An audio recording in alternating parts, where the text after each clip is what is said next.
Al faro. Virginia Woolf. Tercera parte. El faro. Capítulos 5 al 13.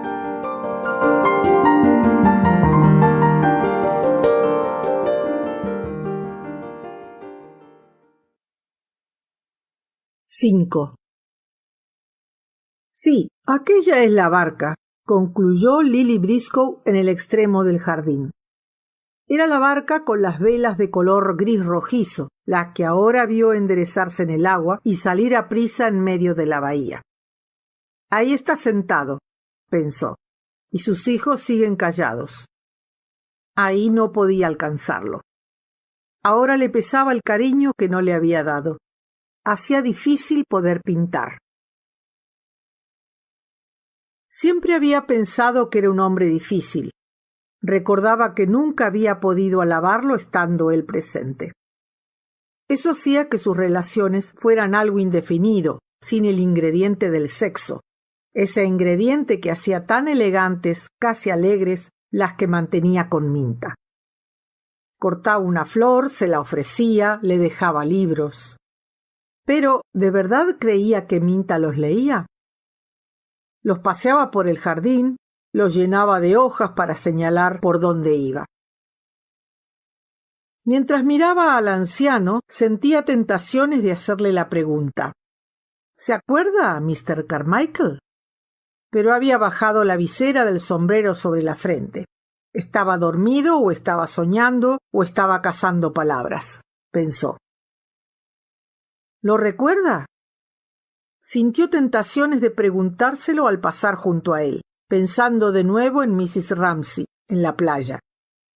El barril que subía y bajaba, las páginas que se movían al viento. ¿Por qué había sobrevivido eso tras todos estos años? Rotundo, luminoso, visible hasta el más menudo detalle, y sin embargo todo oscuro por delante, por detrás, durante millas y más millas. «¿Es una barca? ¿Un corcho?», decía ella. Se repetía para sí Lily, regresando de mala gana al lienzo. Loados sean los cielos. Al menos le quedaba todavía el problema del espacio, pensaba, mientras cogía de nuevo el pincel. Rutilaba ante ella. Todo el volumen del cuadro gravitaba sobre ese punto. La superficie sería hermosa, deslumbrante, como plumas, evanescente. La mezcla de colores debía ser tan natural como la de las alas de la mariposa. Pero bajo la superficie, el tejido debería estar trabado como con barras de hierro. Debería ser algo que pudiera estremecerse con un sencillo soplo, y a la vez algo que no pudiera mover ni un tiro de caballos. Comenzó a depositar un rojo, un gris, y comenzó a modelar su rumbo en el hueco. Y a la vez le parecía que estaba sentada junto a Mrs. Ramsay en la playa. ¿Es una barca? ¿Un barril?, se preguntaba Mrs. Ramsay. Comenzó a buscar las gafas. Se quedó sentada, tras haberlas hallado, callada, mirando el mar. Lily, pintando metódicamente, sintió como si una puerta se hubiera abierto y alguien entrara, y se quedara contemplando todo en silencio, como en una alta catedral muy oscura, muy solemne. Había unos gritos que procedían de un mundo remoto. Los vapores se desvanecían bajo el humo en forma de columnas en el horizonte. Charles arrojaba piedras y las hacía rebotar en el agua. Mrs. Ramsay estaba sentada, callada. Lily pensaba que estaba contenta por descansar al fin, sin tener que hablar. No tendría ganas de hablar. Por poder alejarse un rato de la extrema oscuridad de las relaciones humanas. ¿Quién sabe lo que somos, lo que sentimos? ¿Quién sabría decir, incluso en los momentos de intimidad, esto es el conocimiento? ¿Es que al decirlas no se deterioran las cosas?, podría haber preguntado Mrs. Ramsay. Parecía haber sido tan frecuente este silencio junto a ella. ¿Es que no somos más expresivos así? El momento, por decirlo de alguna forma, parecía extraordinariamente fértil. Escarbó un hoyito en la arena y lo cubrió como si enterrara la perfección del momento. Era como una gota de plata en la que mojar el pincel para que iluminase la oscuridad del pasado. Lily retrocedió un paso para colocar el lienzo, así, en perspectiva. Extraño camino este de la pintura. Iba una más y más allá, cada vez más lejos, hasta que al final parecía hallarse una en medio de una estrecha tabla, completamente sola, sobre la mar.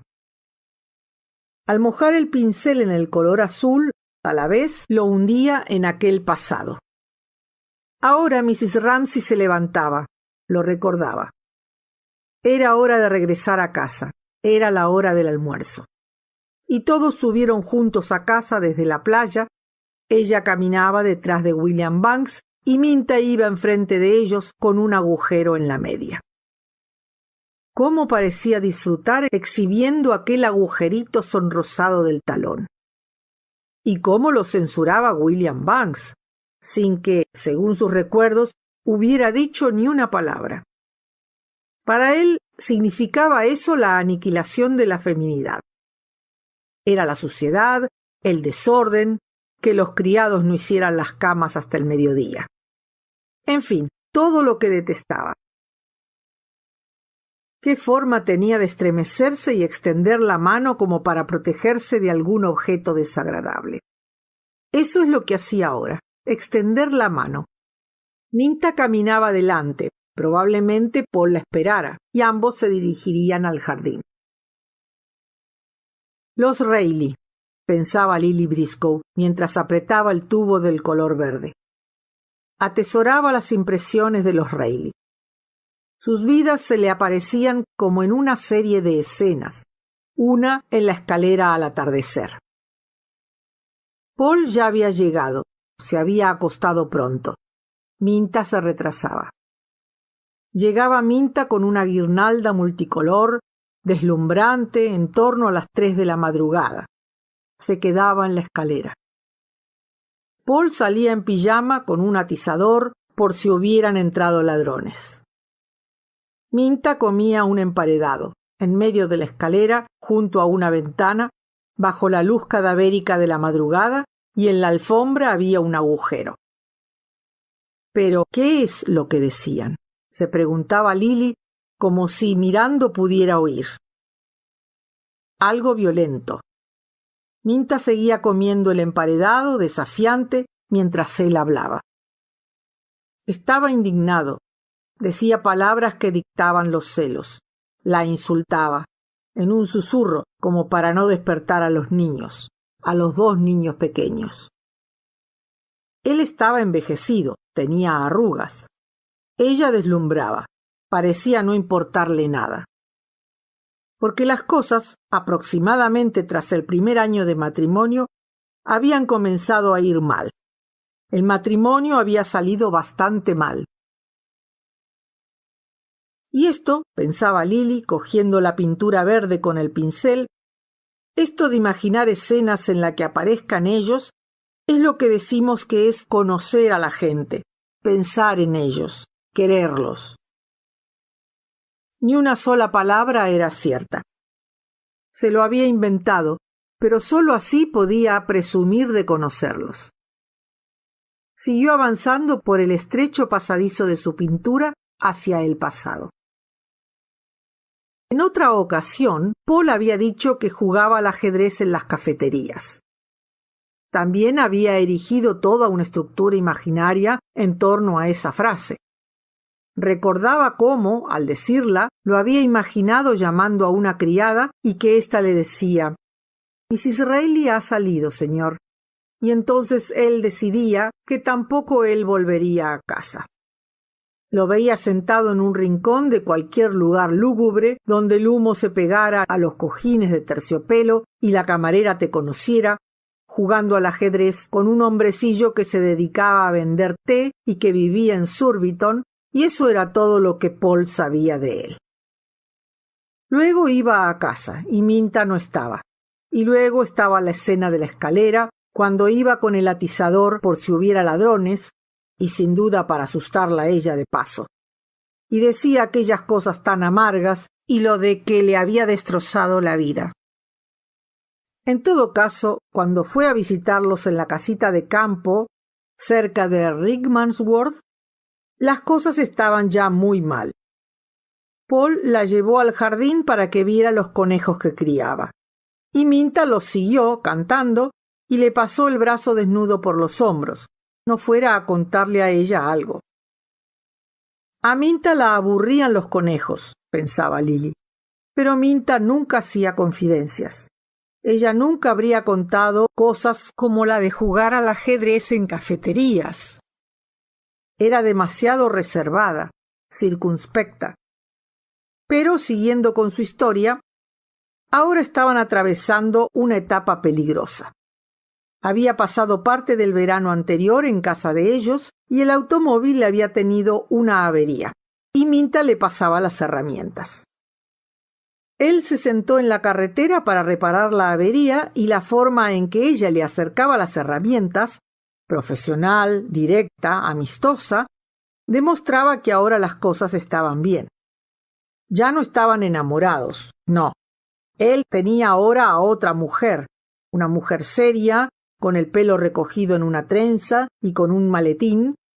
Minta la había descrito con gratitud, casi con admiración, que asistía a las reuniones políticas y que compartía las opiniones de Paul, cada vez se hacían más y más inflexibles, acerca de los impuestos sobre las tierras y sobre la nacionalización. Lejos de romper el matrimonio, esta alianza lo había reforzado. Eran excelentes amigos, evidentemente, como lo demostraba que él estuviera sentado en la carretera y que ella le acercara las herramientas. De forma que esta era la historia de los Reilly. Lily se sonrió. Se imaginaba a sí misma contándoselo a Mrs. Ramsay, que estaría deseosa de saber cómo les había ido a los Reilly. Se habría sentido triunfante al contarle a Mrs. Ramsay que el matrimonio no había salido bien.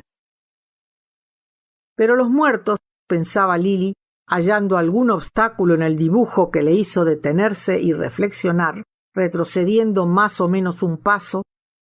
«Ay de los muertos», murmuró. Se apiadaba una de ellos, los dejaba a un lado, incluso podía permitirse un cierto grado de desprecio. Están a nuestra merced. Mrs. Ramsay se ha desvanecido, se ha ido, pensaba. Podemos desatender sus deseos, mejorar sus limitadas ideas, pasadas de moda.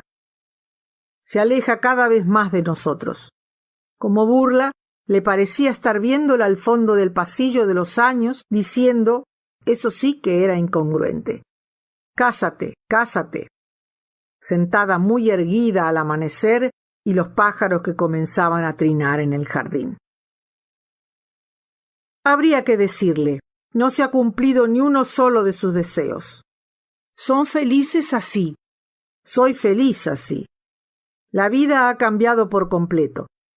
Ante todo su ser, incluida su belleza, se convirtió repentinamente en polvo, en algo envejecido.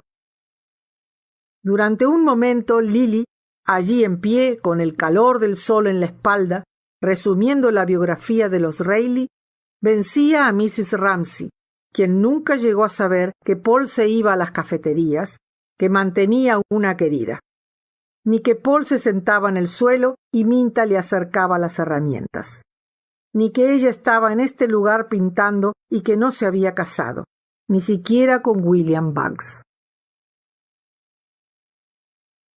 Mrs. Ramsay lo había planeado todo. Quizás si hubiera vivido más tiempo, habría logrado lo que se proponía. Ya había sido aquel verano el más amable. El científico más importante de hoy, dice mi marido. También era el pobre William.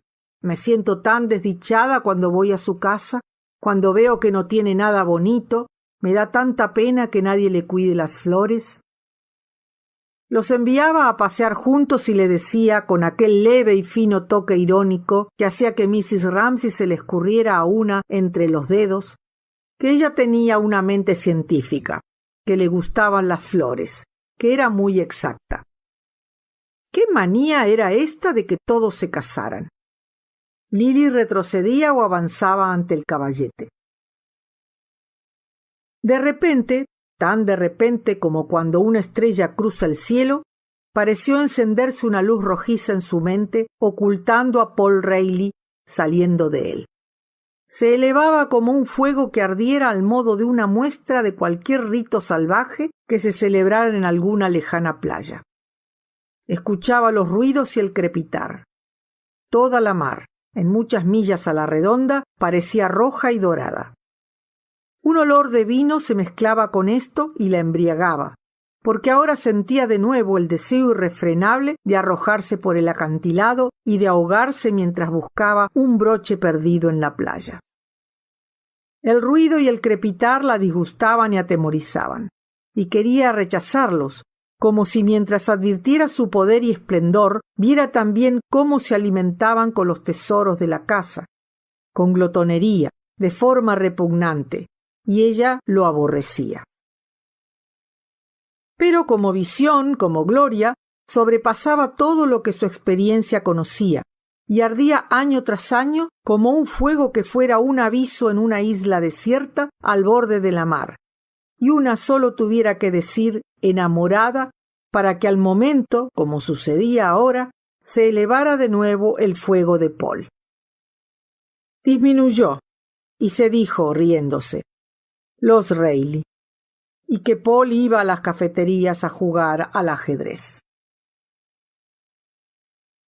Se había escapado por los pelos, pensaba. Se había quedado mirando el mantel y se le había ocurrido que podía desplazar el árbol hacia el centro, y que no tenía por qué casarse, y se había sentido inmensamente feliz. Había pensado que ahora podía enfrentarse con Mrs. Ramsay, un tributo al inmenso poder que Mrs. Ramsay tenía sobre una. «Haz esto», decía, y una lo hacía. Incluso su sombra junto a la ventana, con James, tenía gran autoridad. Recordaba cómo William Banks se había quedado impresionado por qué poco interés había manifestado por la significación de la estampa de la madre y el hijo. «¿No admiraba esta belleza?», dijo. Pero William lo recordaba, la había escuchado con sus ojos de niño inteligente cuando le explicó que no se trataba de una irreverencia. Cómo una luz en este lugar exigía que en este otro hubiera una sombra, etc. No quería subestimar un asunto sobre el que estaban de acuerdo. Rafael había trabajado de forma divina. No pretendía ser cínica, muy al contrario. Gracias a su mentalidad científica lo comprendió. Una prueba desinteresada de comprensión que la había complacido y consolado enormemente. Podía hablar una en serio con un hombre. A decir verdad, esta amistad había sido uno de los placeres de su vida.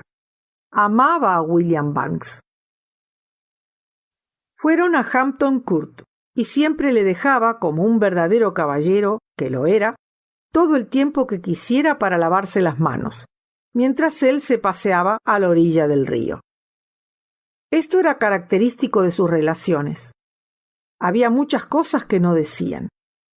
Luego paseaban por los patios y admiraban, un verano tras otro, las hermosas dimensiones del edificio y las flores, y él le contaba cosas sobre la perspectiva, sobre la arquitectura, mientras caminaban. Y se detenía él para contemplar un árbol o la vista del lago y a admirar una niña. Era su gran pena no tener una hija. De forma vaga y distante, la propia de un hombre que pasaba muchas horas en el laboratorio y que cuando salía el mundo parecía aturdirlo, de forma que caminaba lentamente, levantaba la mano para hacer una visera y hacía una pausa con la cabeza hacia atrás, sencillamente para respirar. Y entonces le contaba que la mujer que lo atendía estaba de vacaciones, que tenía que comprar una alfombra nueva para la escalera. Quizá no le importaría acompañarlo a comprar una alfombra para la escalera. En una ocasión algo lo indujo a hablar de los Ramsay y le contó que cuando vio a Mrs. Ramsay por primera vez llevaba un sombrero gris. No tendría más de 19 o 20 años. Era asombrosamente hermosa. Se quedó allí contemplando la alameda de Hampton Court como si todavía pudiera verla entre los surtidores. Ahora se quedó mirando el peldaño del salón. Veía a través de los ojos de William la sombra de una mujer tranquila, callada, que miraba hacia abajo. Allí estaba sentada, meditando, reflexionando. Iba de gris aquel día, pensaba Lily.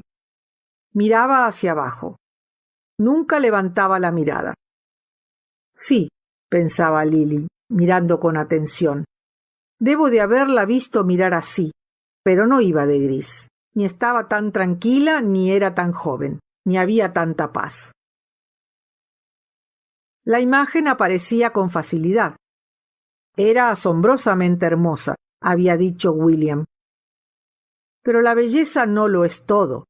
La belleza tenía sus inconvenientes.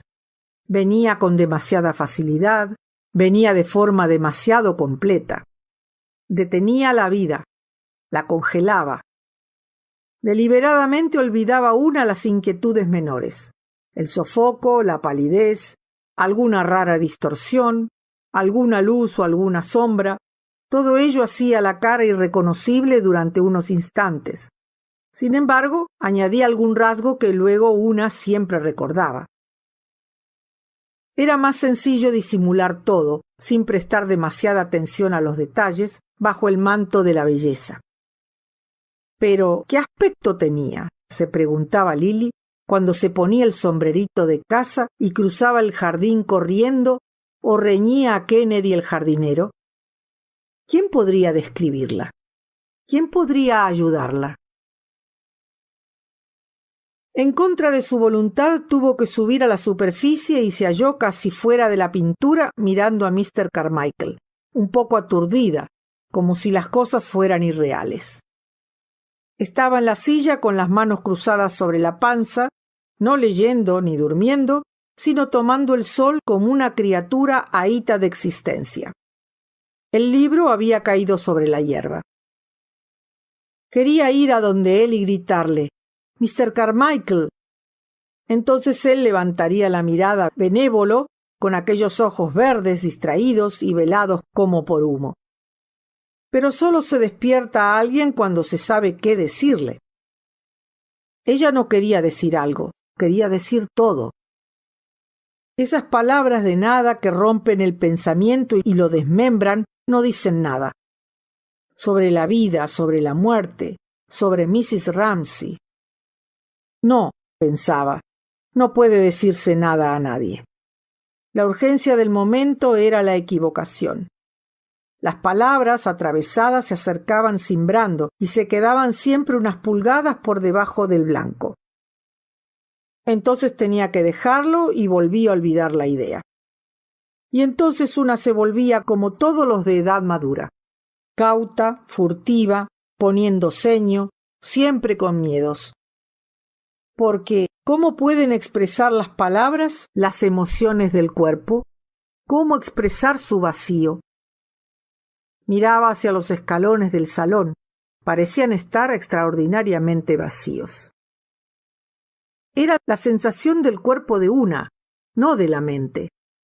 Las sensaciones físicas que acompañaban el vacío de los peldaños se había convertido de repente en algo muy desagradable.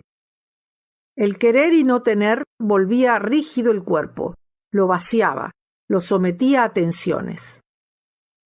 Porque querer y no tener, querer, cómo le partía el corazón. ¡Ay, Mrs. Ramsay!, gritaba sin palabras a aquella presencia que se sentaba junto a la barca, a aquella abstracción que era ella, la mujer de gris, como si fuera a insultarla por haberse ido y tras haberse ido regresara. Siempre le había parecido que esto de pensar en ella era algo sencillo. Fantasma, aire, nada, algo con lo que podías jugar fácilmente, sin problemas, a cualquier hora del día o de la noche. Eso es lo que había sido. Y de repente extendía la mano y te partía el corazón. De repente los vacíos peldaños del salón, el bordado del sillón en el interior, el cachorro que daba traspiés en la terraza, todas las ondas y rumores del jardín se convertían en curvas y arabescos que florecían en torno al centro de un vacío absoluto. ¿Qué significa esto? ¿Cómo lo explica? Eso quería preguntar. Y de nuevo se volvió hacia Mr. Carmichael. Porque todo el mundo parecía haberse disuelto en esta hora del amanecer en un charco de pensamiento, en un profundo cuenco de la realidad, y casi podía una fantasear con la idea de que si Mr. Carmichael hubiera hablado, una lagrimita habría desgarrado la superficie del charco. Y luego algo subiría a la superficie. Aparecería una mano, destellaría la hoja de un cuchillo. Era un disparate, por supuesto. Le vino a la mente la curiosa idea de que, después de todo, él sí que hubiera oído lo que ella no sabía decir.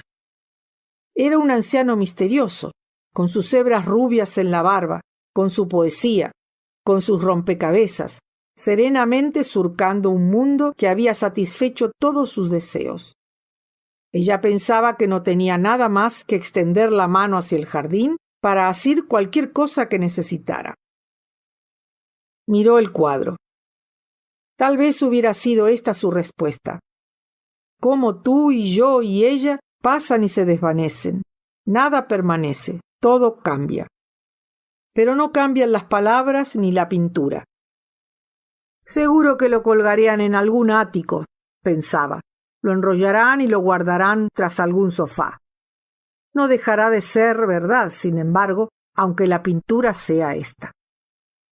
Podría una decir incluso de este trazo, aunque acaso no del cuadro, lo que valía era el empeño, que permanecería para siempre. ¿Iba a decir eso? O, como las palabras dichas le parecían incluso a ella misma demasiado pretenciosas, a insinuarlo sin palabras, cuando al mirar el cuadro se quedó sorprendida al darse cuenta de que no lo veía. Tenía los ojos llenos de ese líquido caliente, no se le ocurrió pensar en las lágrimas al principio, que sin perturbar la firmeza de sus labios hacía que el aire fuera más denso, se deslizaba por sus mejillas.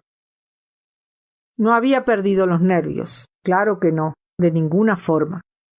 Entonces, ¿lloraba por Mrs. Ramsay sin ser consciente de ninguna desdicha? Se dirigió una vez más al viejo Mr. Carmichael. ¿De qué se trataba? ¿Qué quería decir? ¿Es que las cosas podían alargar una mano y asirla a una? ¿La hoja podía cortar? ¿La mano asir? ¿No había seguridad? ¿No había forma de aprenderse de memoria los hábitos del mundo? No había guía ni refugio, sino todo era milagro y saltar desde lo alto de una torre al vacío. ¿Pudiera ser que incluso para los ancianos fuera esto la vida? Sorprendente, inesperada, desconocida. Por un momento pensó en que si ambos aquí y ahora, en este jardín, exigieran una explicación, que por qué era tan breve, tan inexplicable, y lo dijeran con violencia, como hablarían dos seres humanos plenamente desarrollados a quienes no se pudiera ocultar nada, entonces la belleza aparecería al momento. El espacio se poblaría. Los vacíos arabescos compondrían una forma concreta. Si gritaran con suficiente energía, Mrs. Ramsay regresaría. Mrs. Ramsay, dijo en voz alta. Mrs. Ramsay. Las lágrimas rodaban por su cara. 6. El hijo de McAllister cogió uno de los peces y le cortó un cuadrado para cebar el anzuelo. Devolvió a la mar, aún vivo, el cuerpo mutilado.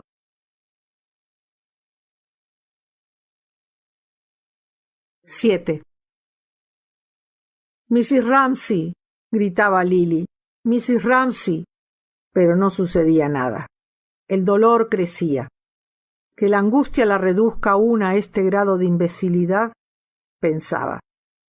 En todo caso, el viejo no la había oído. Seguía tranquilo, amable. Y si una quería verlo así, incluso sublime. Alabados sean los cielos. Nadie había oído ese grito ignominioso. Detente, dolor, detente. Evidentemente no se había despedido del sentido común. Nadie la había visto avanzar por la tabla y arrojarse a las aguas de la aniquilación. Seguía siendo una mezquina solterona que sujetaba un pincel en medio del jardín.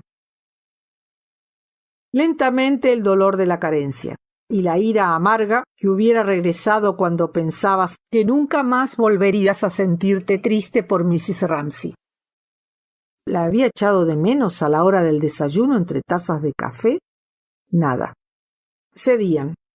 Y de su angustia quedaba como antídoto un consuelo que en sí mismo era balsámico, y también, pero más misteriosamente, la sensación de que alguien por ahí, Mrs. Ramsay, aliviada por unos momentos del peso que el mundo había depositado en ella, intangible, se había quedado junto a ella. Y después, porque era Mrs. Ramsay radiante de belleza, le había ceñido en la cabeza una corona de flores blancas. Lily apretó los tubos de pintura de nuevo. Se enfrentó con el problema del seto. Era extraño lo claramente que la veía cruzando con su rapidez de costumbre por los prados, llenos de pliegues, púrpura y delicados, entre cuyas flores, jacintos o lirios, se desvanecía. Era algún truco de su ojo de pintora, porque unos días después de haberse enterado de su muerte, se la había imaginado así, con la corona en la cabeza, caminando en silencio junto a su compañero. Una sombra en medio de los campos. La mirada, las frases tenían su poder de consolación. Dondequiera que estuviera pintando, aquí en el campo o en Londres, se le aparecía esta imagen y con los ojos entrecerrados buscaba algo en lo que fundar esta visión. Miraba hacia el vagón del ferrocarril, hacia el autobús. Cogía un rasgo de la cara o del hombro. Examinaba las ventanas de enfrente. Miraba hacia Piccadilly, punteado de farolas al anochecer. Todo había formado parte de los campos de la muerte. Pero siempre algo, una cara, una voz, un vendedor de periódicos gritando Standard News, que brotaba como de la nada, la desdeñaba, la despertaba, exigía de ella y lo conseguía finalmente un esfuerzo de atención, de forma que había que rehacer perpetuamente la visión. Una vez más, espoleada como lo estaba por una necesidad intuitiva de lejanías y azules, echó una mirada a la bahía bajo ella, convirtiendo en colinas las barras azules de las olas y en campos pedregosos los espacios purpúreos. De nuevo, algo incongruente la estimuló. Había una mancha de color castaño en medio de la bahía. Era una barca. Sí, al momento se dio cuenta de que era eso. Pero ¿de quién era la barca? Era la de Mr. Ramsay, se dijo. Mr. Ramsay, el hombre que había estado junto a ella, quien había echado a andar, quien había saludado con la mano, solo, encabezando una procesión con sus bonitos zapatos, solicitando un consuelo que ella le había negado. La barca había llegado al centro de la bahía. Era tan agradable en la mañana, si se exceptuaba una racha de viento de vez en cuando, que el mar y el cielo parecían hechos del mismo tejido, como si hubiera velas en el cielo o si hubieran caído las nubes al mar. En alta mar, un vapor había enviado al aire un bucle de humo inmenso que se había quedado allí haciendo decorativas volutas, como si el aire fuera una fina gasa que sostuviera las cosas y las retuviera delicadamente en su red, meciéndolas con todo cuidado de un lado a otro. Como con frecuencia sucede cuando hace buen tiempo, los acantilados parecían que fueran conscientes de la presencia de los barcos, como si se enviaran los unos a los otros mensajes secretos. porque a veces parecía que el faro estaba muy cerca de la costa, pero hoy, con la calina, parecía estar muy lejos. ¿Dónde estarán?, pensaba Lily mirando la mar.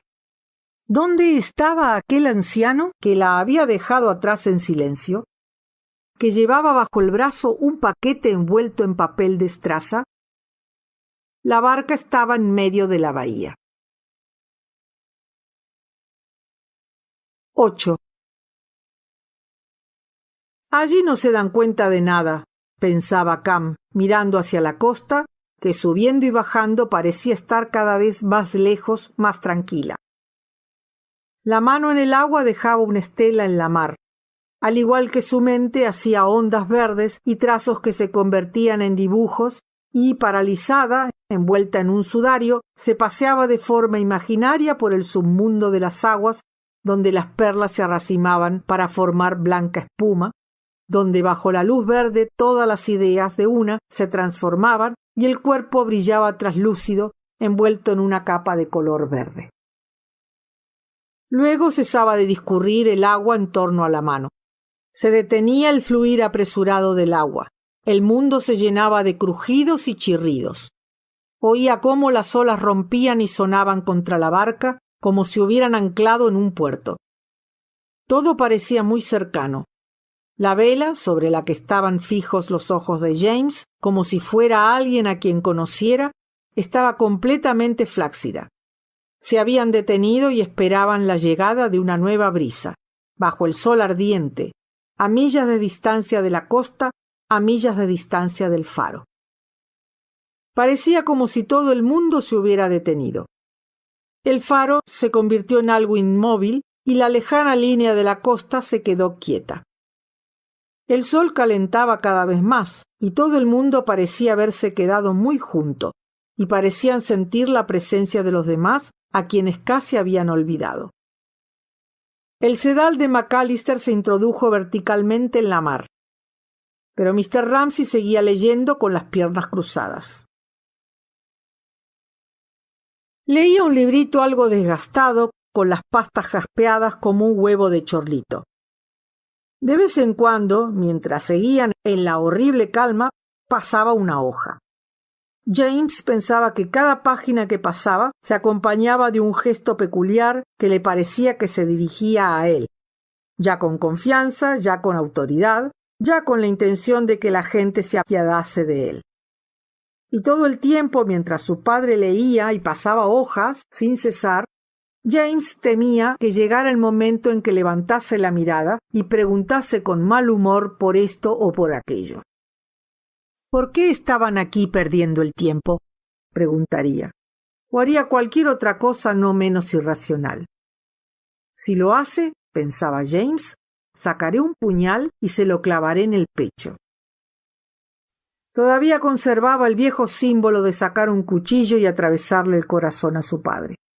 Solo que ahora, al hacerse mayor, mientras presa de una rabia impotente contemplaba a su padre sentado, no era a él, al anciano que leía, a quien quería matar, sino a lo que se cernía sobre él, sin saberlo quizá. Aquella violenta e inesperada arpía de negras alas, de picos y espolones fríos y duros como acero, que caía una y otra vez, sentía el pico en las piernas desnudas donde le había atacado en la infancia, y a continuación se escapaba. Pero aquí estaba de nuevo, un anciano muy triste que leía un libro. Lo mataría, le atravesaría el corazón. Fuera lo que fuera, y podría ser cualquiera, pensaba mirando hacia el faro y hacia la lejana costa, comerciante, empleado de banca, abogado, director de cualquier empresa, se opondría a él, lo seguiría y lo eliminaría.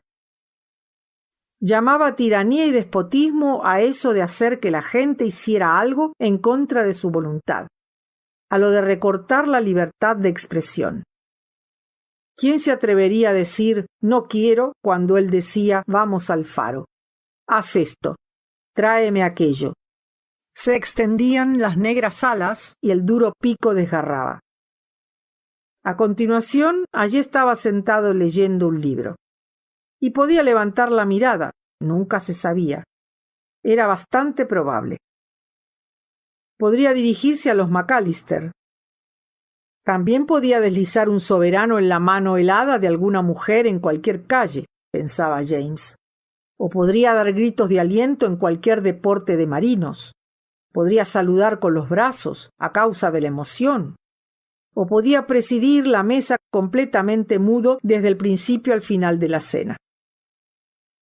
Sí, pensaba James, mientras la barca se mecía y chapoteaba bajo el sol, había un páramo de nieve y piedra muy solitario y austero, y había llegado a pensar con frecuencia en los últimos tiempos, cuando su padre decía algo que sorprendía a los demás, que allí solo había 2 pares de huellas de pisadas, el suyo y el de su padre. Solo ellos se conocían mutuamente. ¿A qué entonces este terror, este odio? Regresando hacia las muchas hojas que el pasado había acumulado sobre él, escrutando en el corazón de aquel bosque en el que la luz y la sombra se entrecruzarían de forma que distorsionaran toda forma y se cometieran graves errores, tan cegadores el sol como la oscuridad, buscaba una imagen que enfriara, que aislara este sentimiento, que le diera una forma concreta y simétrica. Supóngase, pues, que, como un niño pequeñito sentado indefenso en la sillita o sentado sobre las rodillas de alguien, hubiera visto cómo un vehículo aplastaba, sin intención, de forma inocente, el pie de alguien. Supóngase que él hubiera visto el pie antes, sobre la hierba, delicado, íntegro, y después la rueda, y luego el mismo pie amoratado, aplastado. Pero la rueda era inocente. De forma que ahora, cuando se acercaba su padre dando zancadas por el pasillo, levantándolos de madrugada para ir al faro, le pisaba el pie, se lo pisaba a Cam, lo pisaría a cualquiera. Lo único que podía hacer uno era sentarse y quedarse mirando. Pero, ¿en el pie de quién estaba pensando? ¿En qué jardín había pasado todo esto? Porque uno tenía escenarios para estos acontecimientos. Había árboles, flores, cierta clase de luz, unas cuantas figuras. Todo tendía a aparecer en un jardín donde no hubiera esta tristeza y donde no hubiera esto de mover tanto las manos. La gente hablaba con un tono de voz común. Estaban todo el día entrando y saliendo. Había una anciana que cotilleaba en la cocina y la brisa movía las cortinas dentro y fuera de las ventanas. Todo se movía, todo crecía. Y sobre aquellos platos y bandejas y aquellas altas flores rojas y amarillas podía tenderse un velo muy fino, como una hoja de parra al anochecer. Las cosas se quedaban aún más quietas y oscuras al anochecer. Pero el velo que parecía una hoja de parra era tan fino que las luces lo levantaban, las voces lo arrugaban. A través de él podía ver cómo se agachaba una figura, escuchaba, se acercaba, se alejaba. Escuchaba el rumor de un vestido, el sonido metálico de una cadena. Era en este mundo donde una rueda le aplastaba el pie a alguien. Algo, recordaba, se detenía y se cernía oscuramente sobre él. Se quedaba inmóvil. Algo se movía en el aire. Incluso allí algo estéril y agudo descendía, como una hoja, una cimitarra, cortando hierbas y flores, incluso en aquel mundo, derribándolas, ajándolas. Lloverá, recordaba a su padre diciéndolo. No podréis ir al faro. El faro era entonces una torre brumosa, plateada, con un ojo amarillo que se abría de repente, delicadamente al anochecer. Ahora James miraba al faro. Veía las rocas blancas de espuma. Veía la torre erguida, recta. Veía que tenía ventanas. Veía incluso ropa tendida sobre las piedras puesta a secar. De forma que por fin esto era el faro, ¿no? No, lo otro también era el faro, porque nada era sencillamente una sola cosa. También el otro era el faro. A veces costaba verlo desde el otro lado de la bahía. Al anochecer levantaba uno la mirada y veía cómo el ojo parpadeaba y la luz parecía llegar hasta ellos en aquel jardín soleado y fresco en el que se sentaban. Pero se detuvo. Siempre que decía ellos o alguien y comenzaba a oír el rumor de alguien que se aproximaba, el sonido de alguien que se marchaba, se volvía hipersensible respecto de quien lo acompañara. Ahora era su padre. El dolor podía ser agudo, porque en cualquier momento, si seguía sin soplar el viento, su padre cerraría el libro de golpe y diría: «¿Qué es lo que ocurre? ¿Por qué estamos aquí perdiendo el tiempo, Como aquella vez en la terraza, cuando dejó caer la hoja sobre ellos y ella se había quedado rígida, y si hubiera tenido un hacha a mano, un cuchillo, cualquier objeto afilado, lo habría cogido y le habría atravesado el corazón a su padre. Su madre se había puesto rígida. Luego el brazo se había relajado, de forma que se dio cuenta de que ya no le escuchaba a él. En cierta forma se había levantado y se había marchado a algún lugar lejano y lo había dejado allí, en el suelo, impotente, ridículo, con las tijeras en la mano. No venía ni un soplo de aire. El agua se reía y gorgoteaba en el fondo de la barca, donde 2 o 3 caballas movían las colas a un lado y otro en un charquito de agua que no llegaba a cubrirlas. En cualquier momento, Mr. Ramsay, James casi no se atrevía a mirarlo, se daría cuenta. Cerraría el libro, diría algo ofensivo. Pero de momento seguía leyendo, y James, furtivamente, como si bajara la escalera descalzo, con miedo de despertar al perro si chirriaba un peldaño, seguía pensando en cómo sería ella, en dónde habría ido aquel día. Había comenzado a seguirla de habitación en habitación y por fin llegaron a una habitación de luz azul, como si se reflejase en millares de platos de porcelana en la que hablaba con alguien. Él escuchaba. Hablaba con una criada y decía con toda sencillez lo que pensaba. Esta noche necesitaremos la fuente grande. ¿Dónde está la azul? Solo ella decía la verdad. Solo a ella se le podía decir. Ese era el origen de su perenne atractivo para él. Era consciente de que su padre le había adivinado los pensamientos. Los ensombrecía, los hacía ajarse, le hacía titubear. Por fin dejó de pensar. Estaba ahí sentado al sol con la mano en la barra del timón, mirando fijamente al faro, incapaz de moverse, incapaz de sacudirse los granos de tristeza que uno tras otro se depositaban en su mente. Parecía que lo ataba a una maroma y que su padre había hecho el nudo y solo podía sacar un cuchillo y hundirlo. Pero en aquel momento la vela comenzó a moverse poco a poco. Se hinchó lentamente. La barca sintió una sacudida. Comenzó a moverse apenas consciente, dormida. De repente se despertó, salió disparada entre las olas.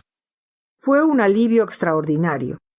Todos parecieron perder importancia relativa ante los demás y parecían estar bien, y los sedales se tensaron formando un ángulo agudo en los costados de la barca. Pero su padre no pareció haber advertido nada. Solo hizo un gesto misterioso con la mano derecha en el aire y la dejó reposar de nuevo sobre la rodilla como si estuviera dirigiendo alguna sinfonía secreta.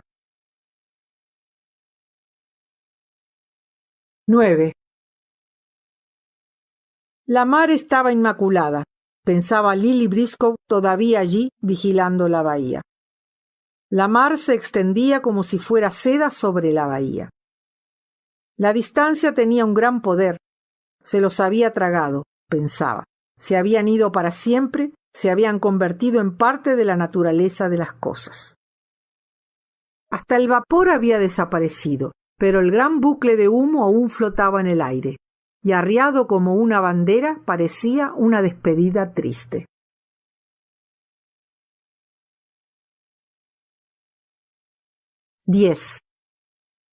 Así era pues la isla, pensaba Cam, volviendo a meter los dedos en el agua. Nunca la había visto desde la mar. Así es como se veía desde la mar. Sí, con un entrante en medio y dos acantilados casi verticales. Y la mar entraba por ahí y luego se extendía durante millas y más millas a ambos lados de la isla. Era muy pequeña, con una forma que recordaba vagamente a una hoja sujeta por un extremo. Así que nos subimos a una barquita, pensaba, comenzando a contarse un cuento de aventuras en el que se escapaba de un barco que se hundía. Pero la mar discurría entre sus dedos y se desvanecía tras ellos una colonia de algas. No quería contarse un cuento de verdad. Lo que quería era la sensación de aventura, de huida de algo, porque pensaba, mientras avanzaba la barca, en cómo la irritación de su padre con lo de los puntos cardinales, la terquedad de James con su pacto y su propia angustia, cómo todo había desaparecido, todo había quedado atrás, ahora ondeaba en el pasado. ¿Qué había, pues, a continuación? ¿A dónde iban? De su mano, hundida en la mar, procedía todo un surtidor de contento ante la idea del cambio, de la escapada, de la aventura, de estar viva, de estar ahí. Las gotas que procedían de esta repentina e impremeditada fuente de contento caían aquí y allá en la oscuridad, en las formas dormidas de su propia mente. Formas de un mundo nonato, pero que se movía en la oscuridad, cogiendo aquí y allá una chispa de luz. Grecia, Roma, Constantinopla. Con lo pequeña que era, con forma como de hoja sujeta por un extremo, y con el dorado rocío de las aguas que la rodeaban, ¿tenía, se preguntaba, su lugar en el universo también esta islita? Pensaba que los sabios ancianos podrían haberla informado. A veces hacía como si se hubiera extraviado en el jardín para ver qué hacían. Y allí estaban. Podría tratarse de Mr. Carmichael o de Mr. Banks, muy viejos, muy solemnes, sentados uno enfrente de otro en las tumbonas. Se oía el rumor de las páginas de The Times que sostenían ante sí, cuando entró desde el jardín, y todo era confusión acerca de algo que alguien había dicho acerca de Jesucristo, acerca de un mamut que habían encontrado en unas excavaciones en alguna calle de Londres, cómo había sido Napoleón. Después cogían todo esto con sus manos limpias, llevaban ropas de color gris, olían a brezo, y se sacudían las migas a la vez, pasando hojas, cruzando las piernas y diciendo algo muy breve de vez en cuando. En una suerte de éxtasis, ella cogía un libro de la estantería y se quedaba allí mirando cómo escribía su padre, tan regular, y lo pulcramente que llegaban los renglones de un extremo al otro de la página, con una tosecilla de vez en cuando, o decía algo muy breve al caballero que se sentaba enfrente. Pensaba, allí en pie, con el libro abierto, que aquí podría dejar una que se abriera cualquier pensamiento como una planta bien regada, y si se abría bien ante estos caballeros que fumaban tras las sonoras hojas de The Times, entonces es que era un pensamiento correcto. Y mientras veía cómo escribía su padre en el estudio, pensaba, sentada ahora en la barca, que era adorable, que era el más sabio. No era vanidoso, no era un tirano. A decir verdad, cuando la veía leyendo un libro con mucha amabilidad, le preguntaba, ¿qué más quieres leer? Temiendo equivocarse, se quedó mirando a su padre, que leía el librito de la cubierta reluciente moteada como huevo de chorlito. No, estaba bien. Quería decirle a James, míralo, pero James no quitaba ojo a la vela. Es un animal dañino, contestaría James. Siempre acababa hablando de sí y de sus libros, diría James. Es egotista hasta extremos intolerables. Peor aún, es un tirano. Pero mira, decía, mirándolo, míralo ahora. Veía cómo leía el libro con las piernas recogidas. El libro cuyas hojas amarillentas conocía muy bien, pero no sabía de qué trataba. Era un volumen pequeño, la letra era muy pequeña. En una de las guardas, lo sabía, Había escrito que se había gastado 15 francos en un almuerzo. Tanto el vino, tanto de propina. Lo había sumado todo pulcramente al pie de la página. Pero ¿de qué trataba este libro que tenía los cantos fatigados de llevarlos en el bolsillo? Eso no lo sabía. Tampoco sabía nadie en qué pensaba, pero se quedaba absorto, de forma que cuando levantaba la mirada, como acababa de hacer fugazmente, no era para ver nada, era para fijar más adecuadamente algún pensamiento. Una vez hecho esto, su mente regresaba volando a zambullirse en la lectura. Leía, pensaba ella, como si llevara el rumbo de algo, o como si cuidara de un rebaño de ovejas, o como si ascendiera por un estrecho sendero.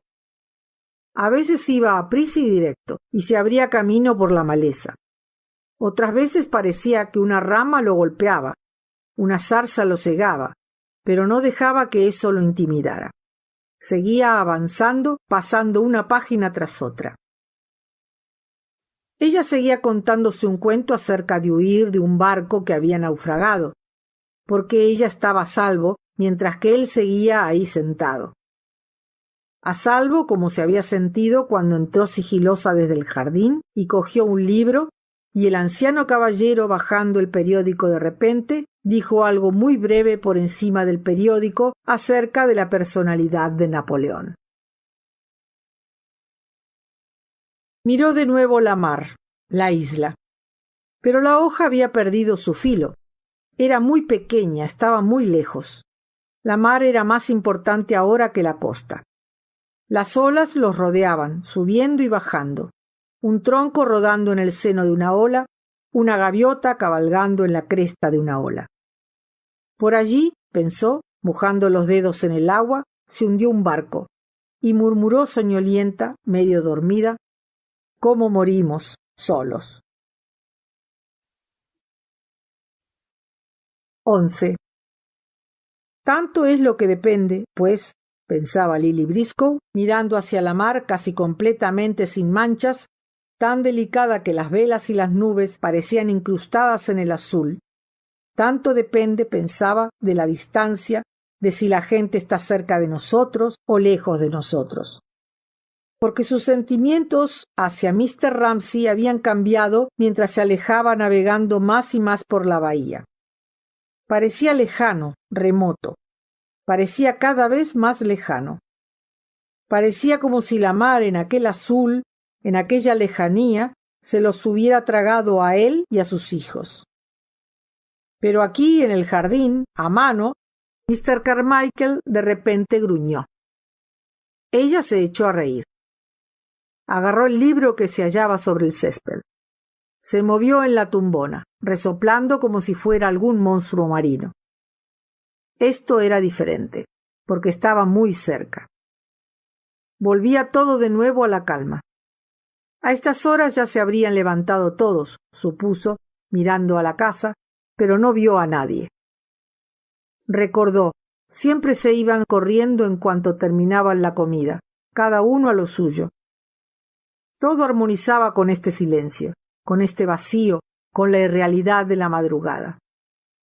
Era una forma que las cosas tenían a veces, pensaba, demorándose durante un momento y mirando hacia alguna de las luminosas ventanas, hacia el penacho de humo azul. Se convertían en algo irreal. A veces, al regresar de un viaje o tras una enfermedad, antes de que los viejos hábitos hubieran vuelto a aflorar, sentía una misma clase de irrealidad, una irrealidad muy sorprendente. Sentía que había algo que brotaba. La vida en esos momentos era más animada. Podía estar completamente tranquila. Afortunadamente no tenía que decir, muy animada, al cruzar el jardín, para saludar a la buena de Mrs. Beckwith, que buscaba un rincón en el que sentarse. «Ah, buenos días, Mrs. Beckwith. ¡Qué día tan maravilloso! ¿Se atreve a sentarse al sol?» Jasper ha escondido las sillas. Voy a buscarle una. La cháchara de costumbre. No tenía una por qué abrir la boca. Se dejaba ir con las velas desplegadas, ya había movimiento en la bahía, las barcas zarpaban, en medio de las cosas, más allá de las cosas. No estaba vacía sino llena a rebosar. Parecía estar inmersa en alguna clase de sustancia que le llegaba a los labios. Parecía moverse, flotar y hundirse en ella. Sí, porque estas aguas eran profundas hasta lo insondable. Muchas vidas se habían derramado en ellas. Las de los Ramsay, la de los niños y toda clase de restos y retales de las cosas. Una lavandera con la cesta, una lilácea como una barra al rojo vivo, los púrpuras y verdegrises de las flores, algún sentimiento común que unía todas las cosas. Era quizá un sentimiento semejante de algo completo, el que, hace 10 años, en pie, casi en el mismo lugar donde ahora estaba, le había hecho decir que debía de estar enamorada de este lugar. El amor tiene millares de formas. Pudiera haber amantes entre cuyos dones se contara el de poder elegir los elementos de las cosas, el de ponerlos juntos, para así, dándoles una integridad de la que carecían en la vida real, convertirlos en una escena o en una reunión de personas, todas ahora desaparecidas o separadas. Una de esas confabulaciones en las que se demora el pensamiento y con la que juega el amor. Sus ojos reposaban en la mancha de color castaño de la barca de Mr. Ramsay. Llegarán al faro a la hora del almuerzo, pensaba. Pero el viento había refrescado y el cielo cambió imperceptiblemente. Las barcas habían cambiado de posición, y el paisaje, que el momento anterior parecía fijado para la eternidad, no era nada agradable ahora. El viento había revuelto la estela de humo. Había algo desagradable en la nueva posición de las barcas.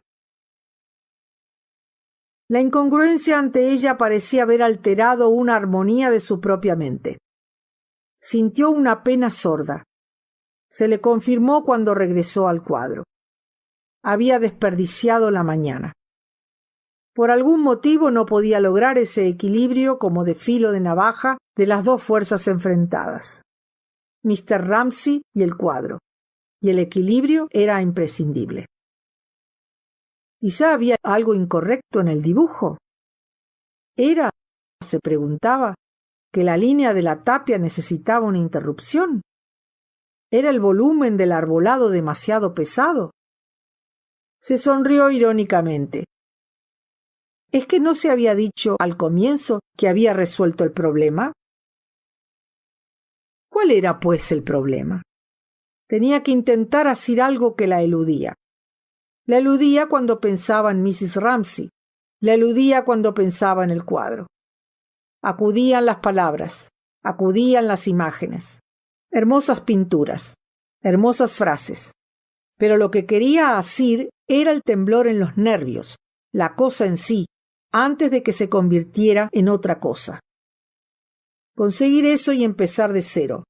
Conseguirlo y empezar de cero, se decía con desesperación, colocándose con firmeza ante el caballete.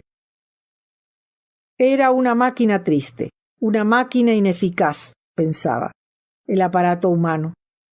Para pintar o para sentir, siempre se estropeaba en el momento crítico. Con heroísmo debe obligarse una a seguir. Se quedó mirando con el entrecejo fruncido. Ahí estaba el seto, no cabía duda. Pero no se conseguía nada pidiendo con insistencia. Lo único que conseguía una era que te deslumbrara el mirar tanto tiempo la línea de la tapia o el pensar, llevaba un sombrerito gris. Era sorprendentemente hermosa. Que venga, pensó, si ha de venir. Porque hay momentos en que una no puede ni pensar ni sentir. Pero sin pensar ni sentir, ¿dónde está una? Aquí en el jardín, en este césped, pensaba, sentándose y examinando con el pincel una diminuta colonia de llantenes. Porque el césped estaba descuidado. Sentada aquí en el mundo, pensaba en que no podía desprenderse de esa idea de que todo esta mañana estaba sucediendo por primera vez, o quizá por última vez. al igual que un viajero sabe, incluso medio dormido, con solo mirar por la ventanilla del tren, que es ahora cuando debe mirar, porque no volverá a ver nunca esta ciudad, o el carro tirado por una mula, o aquella labradora de aquel campo. El jardín era el mundo.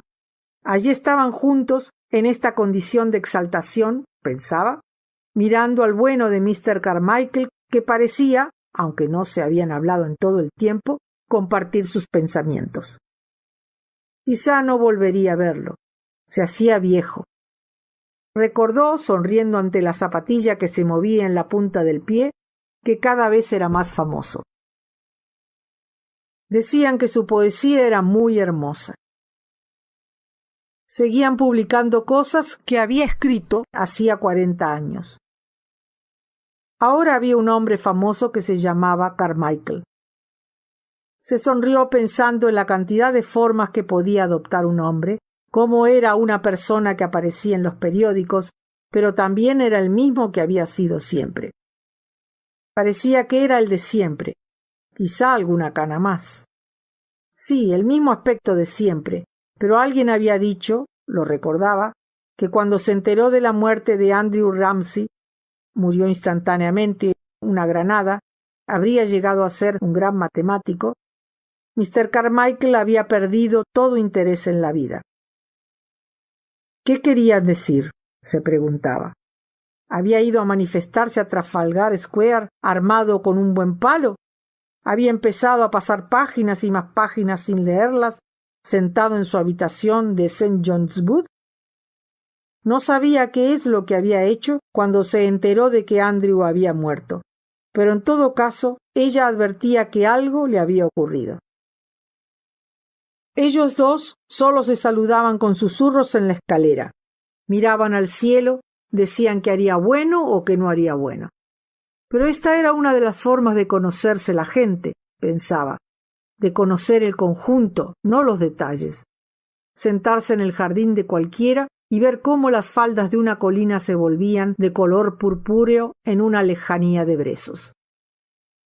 Así es como ella lo conocía. Sabía que en cierta forma había cambiado. Nunca había leído un solo verso de él. No obstante, pensaba que sabía cómo era su poesía, lenta y sonora. Era madura y sabrosa.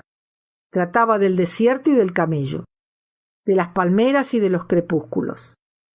Era extraordinariamente impersonal. Algo decía acerca de la muerte, pero decía muy poco sobre el amor. Había una cierta lejanía en él. Necesitaba muy poco de los demás. ¿No había cruzado siempre a trompicones por la puerta de la sala hacia el jardín, con el periódico bajo el brazo, intentando evitar a Mrs. Ramsay, a quien por algún motivo no apreciaba mucho? Por ello mismo, ella, por supuesto, siempre intentaba que se detuviera. Él le hacía una reverencia. Se paraba en contra de su voluntad y hacía una gran reverencia. A ella le fastidiaba que él no quisiera nada de ella. Y Mrs. Ramsay le preguntaba si no quería el abrigo, una alfombra, el periódico. No, no quería nada. Ahora era cuando él se inclinaba. Había algún rasgo de ella que a él no le gustaba mucho. Quizá era lo dominante que era, lo positiva que era, lo de ir directa al grano. Era muy sincera. Un ruido que procedía de la ventana de la sala la distrajo, el chirrido de un gozne. Una leve brisa jugaba con la ventana. Debe de haber habido personas a quienes no les gustara ella, pensaba Lily. Sí, se daba cuenta de que el peldaño de la sala estaba vacío, pero no le afectaba de ninguna manera. Ahora no necesitaba a Mrs. Ramsay. Había quien pensaba que era demasiado segura, demasiado radical. Quizá incluso su belleza ofendía a algunos. Qué monótono. Seguro que era eso lo que decían, siempre igual. Las preferían de otra clase, morenas, animadas. Además era débil con su marido. Le dejaba hacer escenas. Además era reservada. Nadie sabía con exactitud qué es lo que le pasaba. Y en fin, para volver de nuevo a la antipatía de Mr. Carmichael, no podía uno imaginarse a Mrs. Ramsay pintando o tendida leyendo toda una mañana en el jardín. Era impensable. Sin decir una palabra, la única muestra de su actividad era la cesta que colgaba de su brazo. Se iba al pueblo a ver a los pobres, a sentarse en algún dormitorio diminuto y asfixiante. Una vez tras otra, Lily la había visto irse en silencio en medio de algún juego, de alguna conversación, con la cesta bajo el brazo, muy erguida. Había advertido el regreso. Había pensado, medio riéndose, era tan metódica con lo de las tazas de té, medio emocionada, su belleza le cortaba la respiración a una. Hay ojos a los que cierra el dolor que la han contemplado. Ha estado con ellos. Luego Mrs. Ramsay se sentía fastidiada porque alguien llegaba tarde, o porque la mantequilla estaba rancia, o porque se había desportillado la tetera.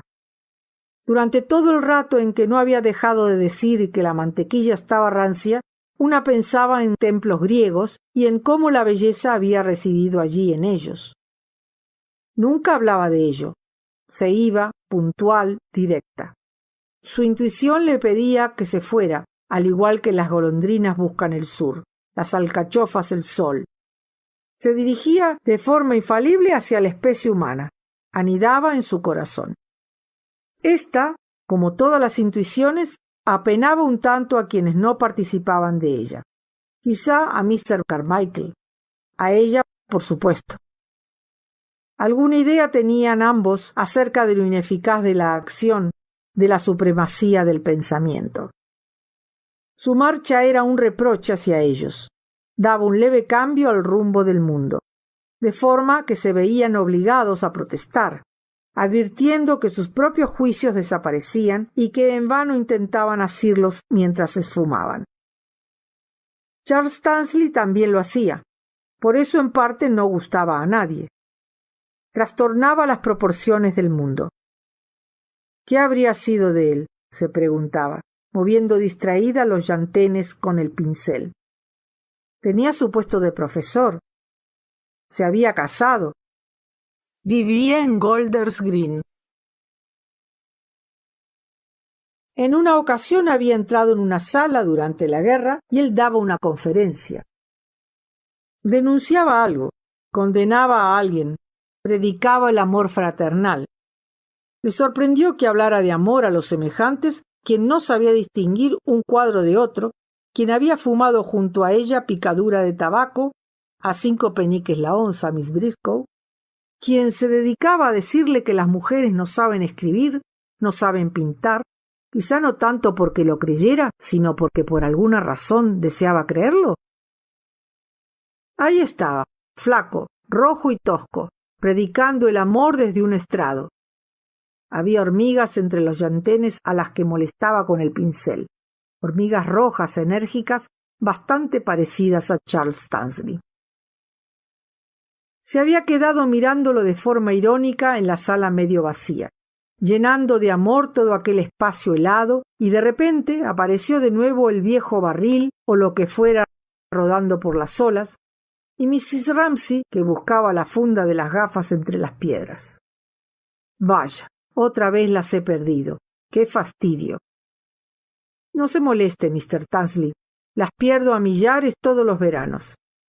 Ante lo cual, él apretaba la barbilla contra el cuello como si temiera que tuviera que dar por buena semejante exageración, pero la aceptara en aquella persona que le gustaba y le dirigió una sonrisa llena de encanto. Debía de haberse sincerado con ella en alguna de aquellas largas excursiones en las que luego se desperdigaban y regresaban a casa separados. Pagaba la educación de su hermana menor, le había dicho a Lily Mrs. Ramsay, lo cual hablaba muy elocuentemente en favor de él. La idea que ella tenía de él era grotesca. Lily lo sabía muy bien. Movía los llantenes con el pincel. Después de todo, la mitad de las ideas que tenía cualquiera sobre los demás eran grotescas. Servían para fines particulares de cada uno. A ella le servían de chivo expiatorio. Se hallaba a sí misma flagelando sus flacos costillares cuando estaba de mal humor.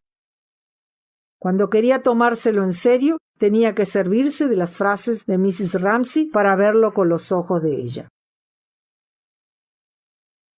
Levantó un montoncito de arena para que se subieran a ella las hormigas. Las redujo a un frenesí de indecisiones al interferir en su cosmogonía. Unas corrían en una dirección, otras en otra. Necesitaba unos 50 pares de ojos para ver, reflexionó. 50 pares de ojos no bastaban para completar el retrato de esa mujer, pensó. Entre ellos debería de haber un par que fuera completamente ciego ante su belleza. Lo que una verdaderamente necesitaba era alguna clase de sentido secreto, fino como el aire, con el cual introducirse por los ojos de las cerraduras y rodearla cuando estuviera sentada tejiendo, hablando, sentada en silencio, sola en la ventana, que tomara y atesorara, como el aire que contenía el penacho de humo del vapor, sus pensamientos, su imaginación, sus deseos. ¿Qué significaba el seto para ella? ¿Qué significaba el jardín para ella? ¿Qué significaba para ella que rompiera una ola? Lily levantó la mirada de la misma forma en que Mrs. Ramsay la levantaba. También ella oyó cómo una ola rompía en la playa.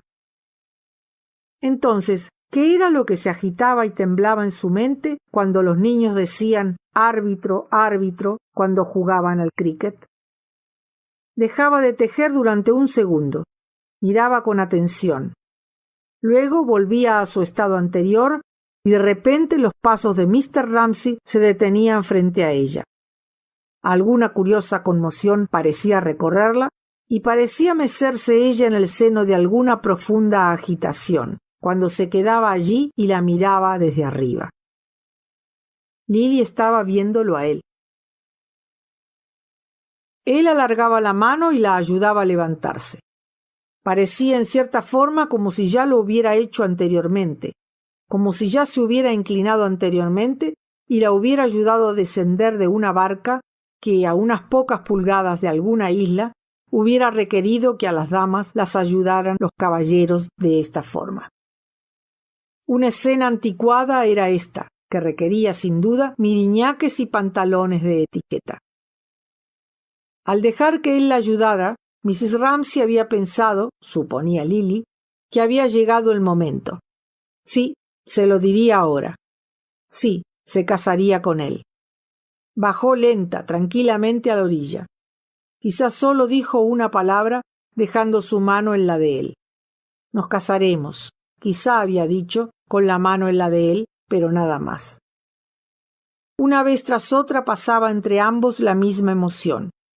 Era obvio que sí, pensó Lily, mientras disponía un camino para las hormigas. No se lo inventaba. Estaba arreglando algo bastante liado que le había entregado hacía unos años.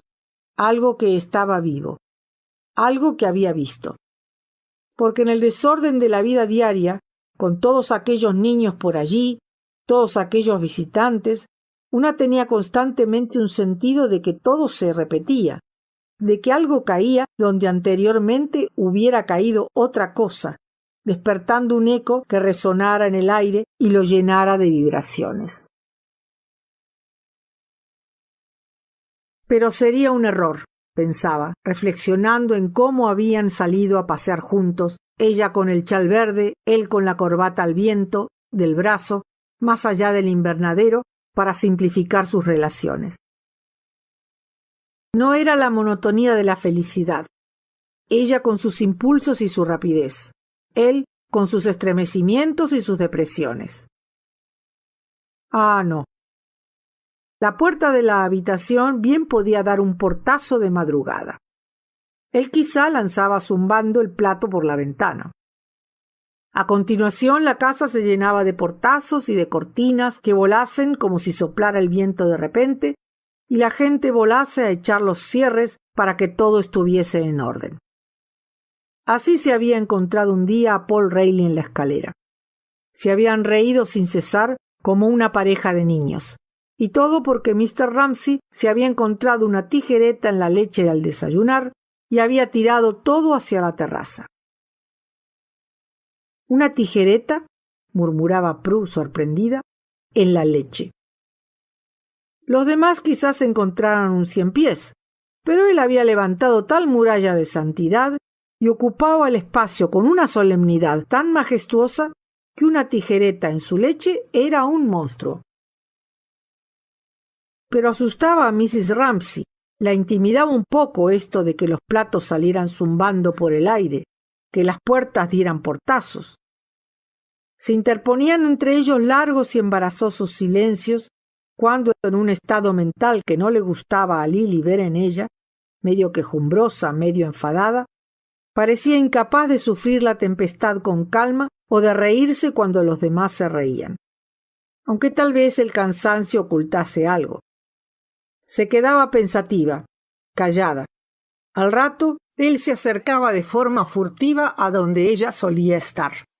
Paseaba junto a la ventana donde ella solía sentarse a escribir cartas o a charlar, porque ella se cuidaba mucho de parecer muy ocupada cuando él aparecía, para evitarlo, para fingir que no lo veía. Luego él volvía a ser suave como la seda, afable, cortés, e intentaba congraciarse con ella. A pesar de todo, ella mantenía las distancias y ahora le tocaba a ella, durante un período breve, exhibir alguno de esos orgullos y aires que eran la consecuencia de su belleza, de los que en general prescindía por completo. Volvía la cabeza, miraba por encima del hombro, siempre con alguna Minta, Paul o William Banks junto a ella.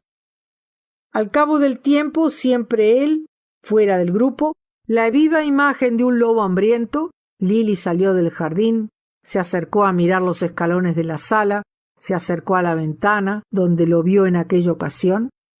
Él pronunciaba el nombre de ella, solo una vez, en tono parecido a un lobo que aullase en medio de la nieve, pero ella seguía resistiéndose. Lo repetía y esta vez algo en el tono la afectaba a ella y se acercaba a él, dejándolos a todos de repente, y desaparecían entre los perales, los repollos y las frambuesas. Y lo solucionaban juntos. ¿Pero con qué gestos? ¿Con qué palabras? Tal era la dignidad que caracterizaba su relación que, desentendiéndose, Paul, Minta y ella escondían su curiosidad y su malestar y comenzaban a cortar flores, a jugar con el balón o a charlar hasta que llegara la hora de la cena. Y entonces volvían los dos como si nada hubiera pasado, él en un extremo de la mesa, ella en el otro. ¿Cómo es que no os interesa a ninguno la botánica? Con esos brazos y piernas, ¿por qué no? Así es como hablaban ordinariamente, riéndose entre los niños. Todo volvía a ser como siempre, excepto por algún que otro mínimo temblor, como el de una hoja al viento que fuera y viniera entre ellos, como si la estampa de costumbre de los niños sentados en torno a los platos de sopa se hubiera remozado a sus ojos tras pasar aquella hora entre peras y repollos. Mrs. Ramsay, pensaba Lily, miraba de forma especial, aunque fugazmente, a Prue. Allí estaba sentada una hermana más entre hermanos, siempre tan atareada, procurando al parecer que nada saliera mal. Apenas hablaba. ¿Cómo se habrá enfadado consigo misma por lo de la tijereta en la leche? Qué pálida se había quedado cuando Mr. Ramsay arrojó el plato zumbando a través de la ventana. Cómo sufría en los intervalos de silencio que había entre ellos. En todo caso, su madre parecía estar intentando consolarla ahora. Le confirmaba que todo estaba bien. Le prometía que cualquier día de estos ella obtendría una felicidad idéntica. Sin embargo, menos de un año había disfrutado de esa clase de felicidad. Había dejado caer las flores de la cesta, pensaba Lily, entrecerrando los ojos, retrocediendo como si fuera a mirar el cuadro, al que no tocaba, sin embargo, con todas sus facultades como en trance, helada la superficie, pero moviéndose algo por debajo con gran velocidad. Había dejado caer las flores de la cesta. Las arrojó y esparció por el jardín, y con desgana y titubeante, pero sin preguntas ni quejas, ¿no poseía la facultad de obedecer los dictados de la perfección? Se fue. Campo abajo, cruzando los valles, blanca, adornada con flores, así es como le habría gustado pintarla. Las olas sonaban con agrio ruido en las rocas bajo ella. Se fueron, los tres juntos. Mrs. Ramsay iba a la cabeza, caminando más aprisa que los demás, como si confiara en ver a alguien a la vuelta de la esquina. De repente, la ventana a la que miraba se iluminó con alguna luz que se había encendido en el interior. Por fin había entrado alguien en la sala. Alguien se había sentado en el sillón. Por el amor de Dios, rogaba que se quede ahí en el sillón y que no se sienta obligado a venir a hablar conmigo. Misericordiosamente, quienquiera que fuese se había quedado en el interior y se había acomodado de forma que por una verdadera suerte proyectaba una sombra en forma de triángulo irregular sobre el escalón. Alteraba un tanto la composición del cuadro. Era interesante. Podría ser útil. Estaba volviéndole la inspiración.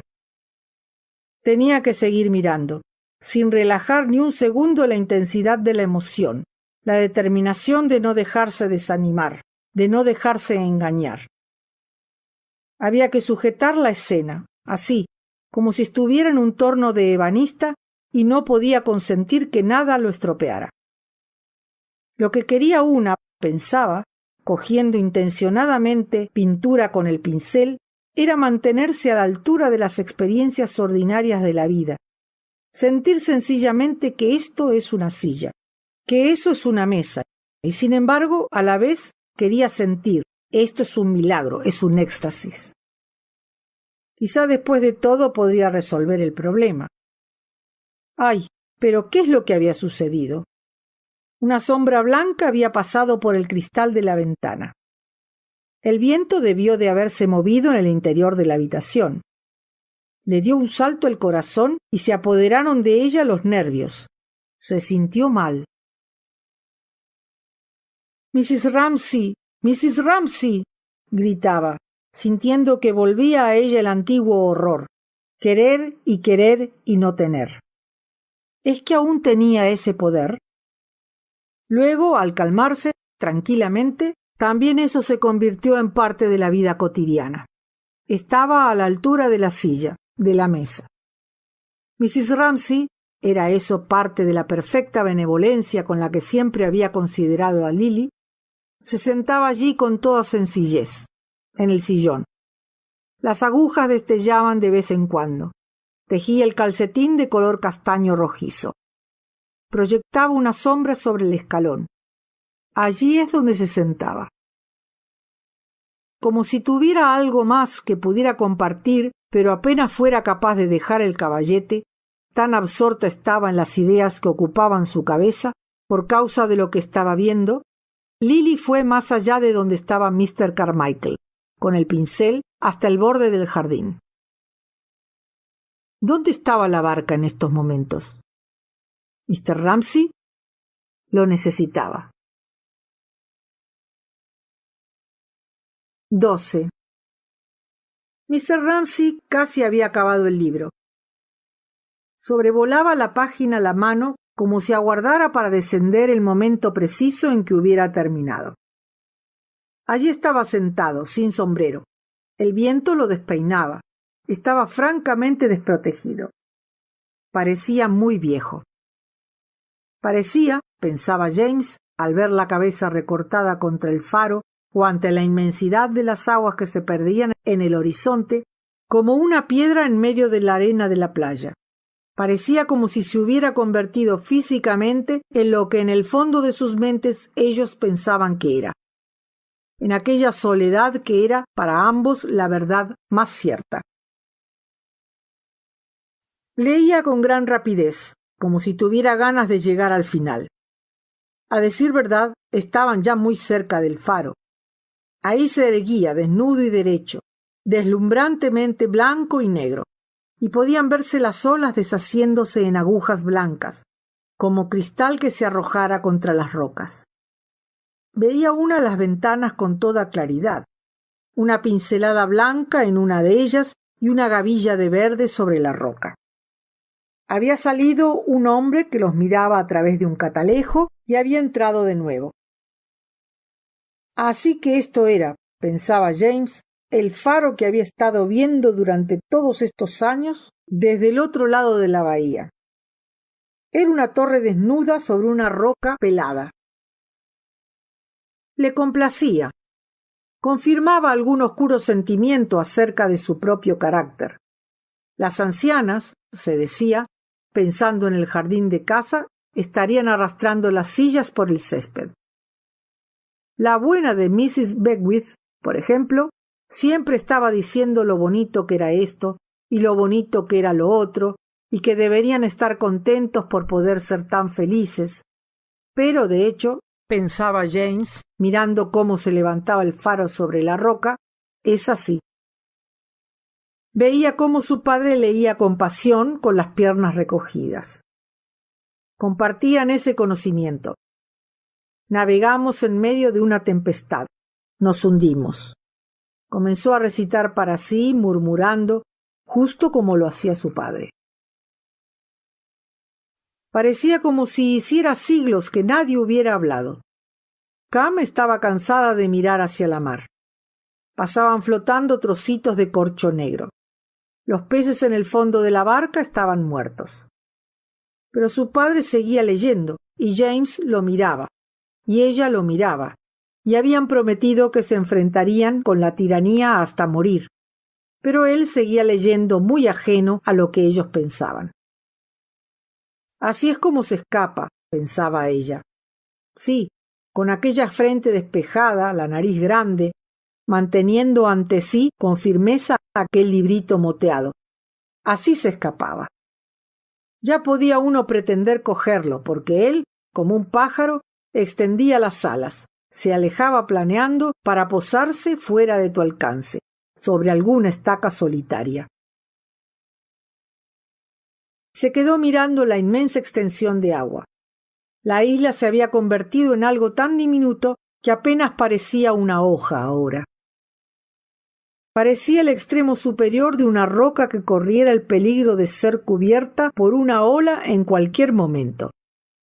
Sin embargo, era en esta minúscula fragilidad donde había todos estos caminos, esas terrazas, estos dormitorios.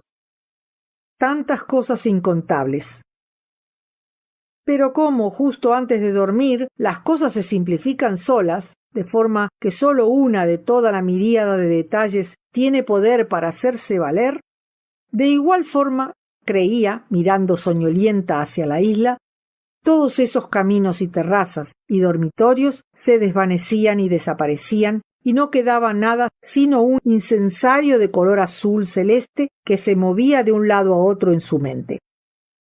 Era un jardín colgante, era un valle lleno de pájaros, de flores, de antílopes. Se dormía.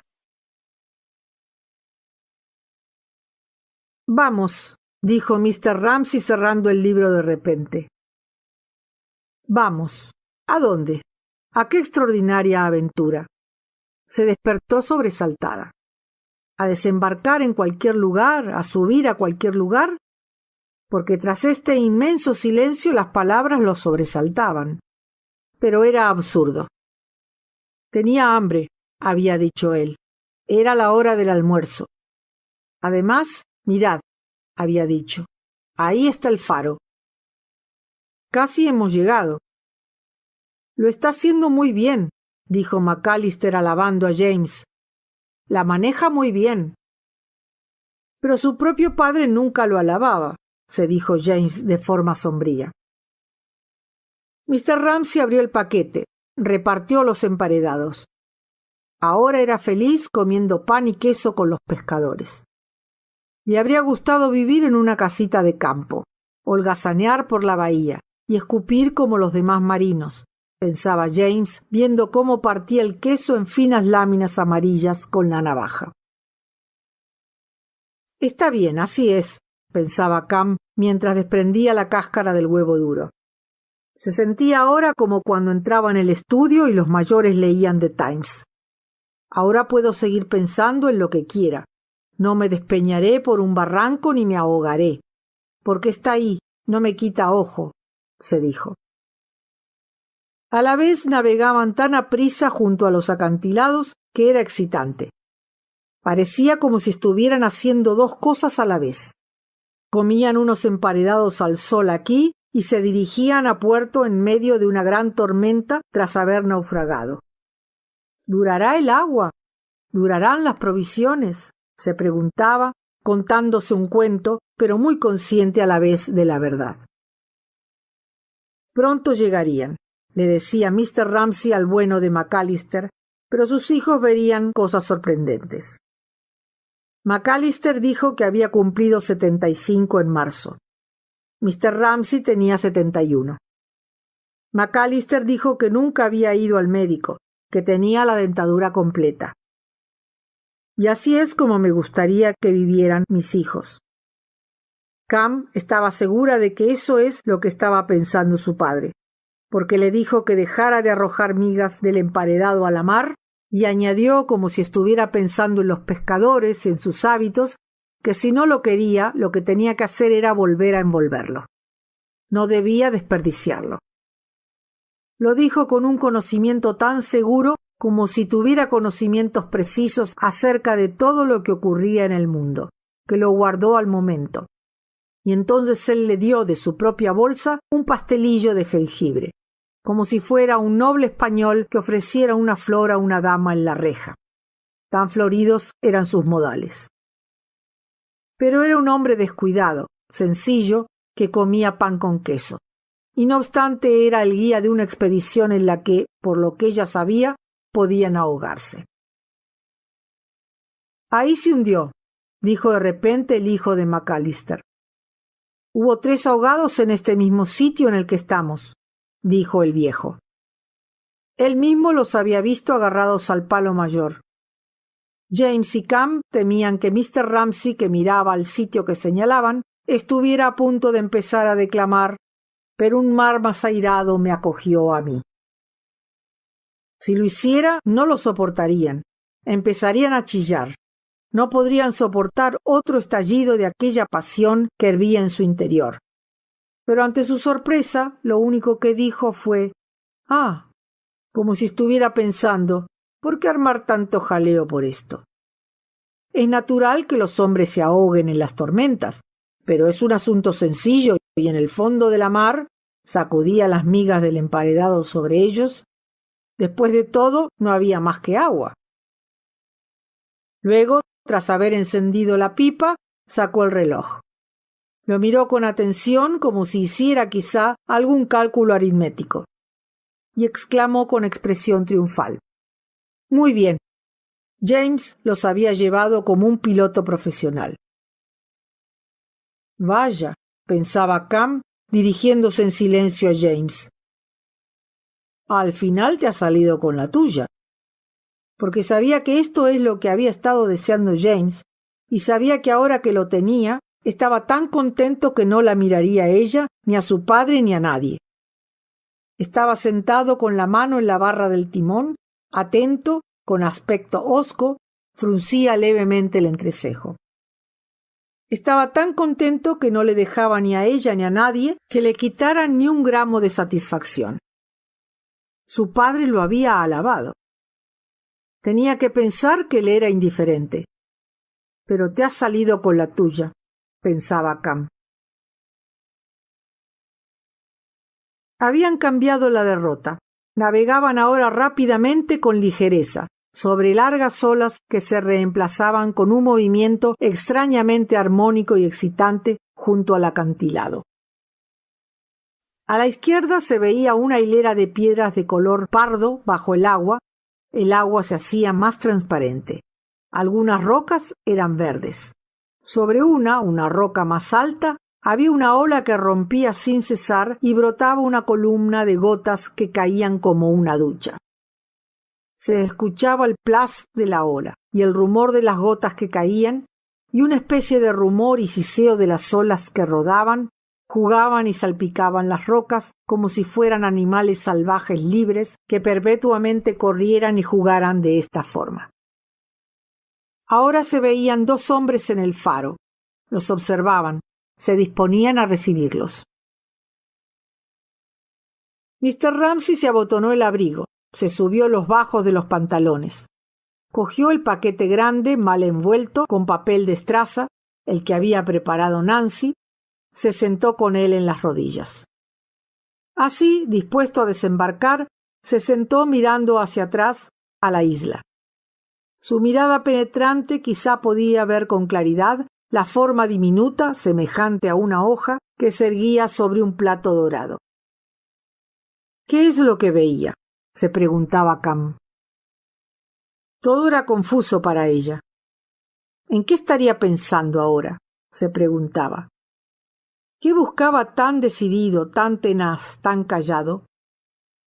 Lo observaban ambos, sentado con la cabeza descubierta, con el paquete sobre las rodillas, mirando fijamente, sin desviar la mirada, la frágil sombra azul que parecía como el vapor de algo que se hubiera quemado. ¿Qué quieres?, le gustaría preguntarle. Ambos querían decir, pídenos y te lo daremos. Pero no les pidió nada. Se quedó sentado mirando la isla y podría estar pensando, morimos a solas cada uno, o podría estar pensando, he llegado, lo he hallado, pero no dijo nada. Se puso el sombrero. Traed esos paquetes, dijo, señalando con un movimiento de la cabeza hacia las cosas que había preparado Nancy para que llevaran al faro. Los paquetes para los del faro, dijo. Se levantó y se dirigió a la proa de la barca, erguido, alto, y tal parecía como si, pensaba James, estuviera diciendo, Dios no existe. Y Cam pensaba, parece como si fuera a dar un salto en el vacío. Ambos se levantaron para saltar tras él. Saltó con ligereza como un joven con el paquete. Llegó a la piedra.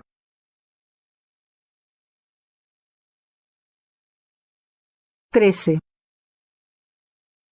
Debe de haber llegado», dijo Lily Briscoe en voz alta, sintiéndose de repente muy cansada, porque el faro era ahora casi invisible, casi se había disuelto en una niebla azul, y el esfuerzo de fijar la mirada en él, y el esfuerzo de imaginárselo desembarcando allí, que parecían ser ambos el mismo esfuerzo, habían cansado su cuerpo y su mente de forma extraordinaria. Ah, sí, pero se sentía aliviada. Fuera lo que hubiera querido darle por la mañana, cuando se separó de ella, al final se lo había dado. Ha desembarcado, se dijo en voz alta. Ha concluido. Entonces el bueno de Mr. Carmichael, avanzando como una ola, resoplando ligeramente, con el aspecto de un viejo dios pagano, descuidado, con algas en el pelo y el tridente en la mano, en realidad una novela francesa, se acercó donde ella. Se quedó junto a ella al borde del jardín, apenas moviéndose, y dijo, haciendo una visera con la mano sobre los ojos, «Ya habrán desembarcado». Ella pensaba que tenía razón. No necesitaban hablar. Habían estado pensando en lo mismo, y él le había respondido sin necesidad de hacer la pregunta. Se quedó allí extendiendo las manos sobre las debilidades y el sufrimiento de la humanidad. Pensaba que él observaba de forma tolerante, compasiva, este destino final. Ha cumplido, pensaba ella, cuando cayó blandamente la mano de él, como si hubiera visto que él hubiera dejado caer desde su altura enorme un ramo de violetas y asfódelos que tras revolotear lentamente yacieran finalmente sobre la tierra. Rápidamente, como si algo se lo hubiera recordado, se volvió hacia el lienzo. Ahí estaba, el cuadro. Sí, eran todos azules y verdes, con líneas que se prolongaban, se cruzaban, que pretendían algo.